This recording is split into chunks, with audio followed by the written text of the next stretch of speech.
LRNteach.com. Hey, this is Nathan from LRNteach.com and the Pierre Viret Learning Centre, which you can hear in the background. I have another free Christian audiobook for you. All you have to do is go to the link below in the description box or click the link afterwards. That will take you to this offer. Just sign your email. Now, if you already get my free emails, don't worry about it. That will be coming to you soon. Now, the book is by Stephen C. Perks again, The Problem of the Gifted Speaker. This will help you as you address your relationship with the gifted speakers in your life, and it challenges us to move away from the sin of respecting people and their rhetorical ability more than the Word of God itself. So it's a very useful book, it's a very timely book in the age of Christian celebrity, and you can get the audiobook version free of charge. Just stick your name down below. There's a video that will follow this, which will give you the preface, a little sample of the audio. But if you want to get it free, just click the link below or after and sign your name. Okay, thanks very much. Have a nice Theonomy Thursday. LRNteach.com. Preface.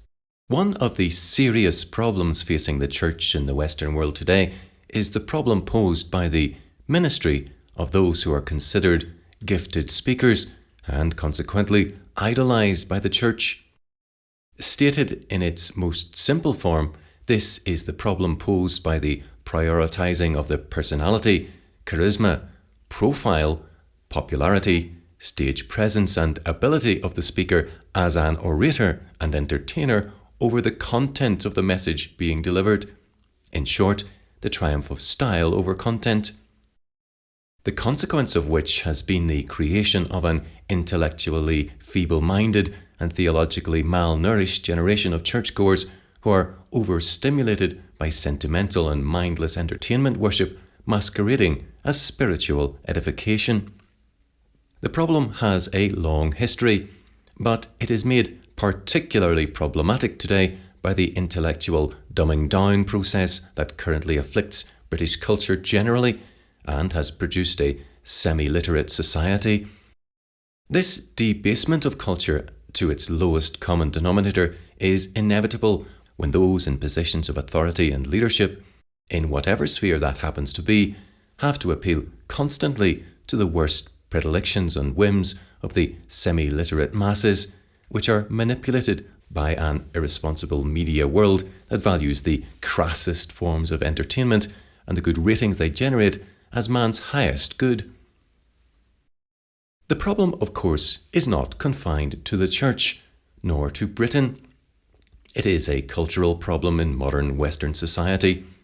The problem is apparent in modern politics, where the same obsession with style and charisma, usually perceived in terms of media presence, has triumphed over statesmanship.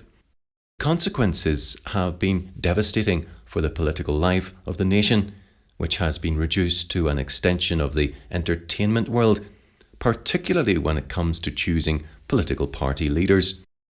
What policies a candidate for leadership would bring to the job, along with his experience and wisdom, counts for very little against the overriding importance of his media image.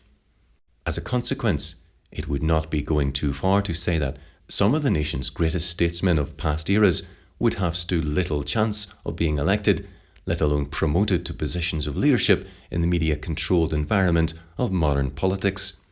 And people who would have stood little chance of being promoted to positions of leadership and power in previous generations are promoted to such positions today on the basis of their ability to manipulate their image in the media. The political life of the nation has suffered as a consequence, and we are now at a point where the shallow politics of mere personality has reduced the political life of the nation to an all-time low. That the church should also have fallen into this ditch is, however, particularly problematic because her role in providing spiritual, moral, and intellectual leadership for society is vital to the health of the nation. Without the leadership of the Church, the nation cannot recover from its present descent into cultural degeneration and the neo-paganism that is its inevitable accompaniment. While the Church is obsessed with the same mindless prioritizing of style over content that is vitiating the cultural life of the nation as a whole, she will remain useless and irrelevant to society, and therefore unable to provide the leadership that the nation so desperately needs, and that can only find its proper context in a worldview created by the dominating influence of the Christian faith. We should remember that the epitome of the gifted speaker is the successful second-hand car salesman. The following essay is being reproduced here in the hope that it will help to encourage the Church to consider and address this serious problem and deal with the silly idolatry that is at the heart of it. The essay was originally the text of a talk given in September 2004 and subsequently published in Christianity and Society, the biannual journal of the Kuyper Foundation. Stephen C. Perks, May 2009.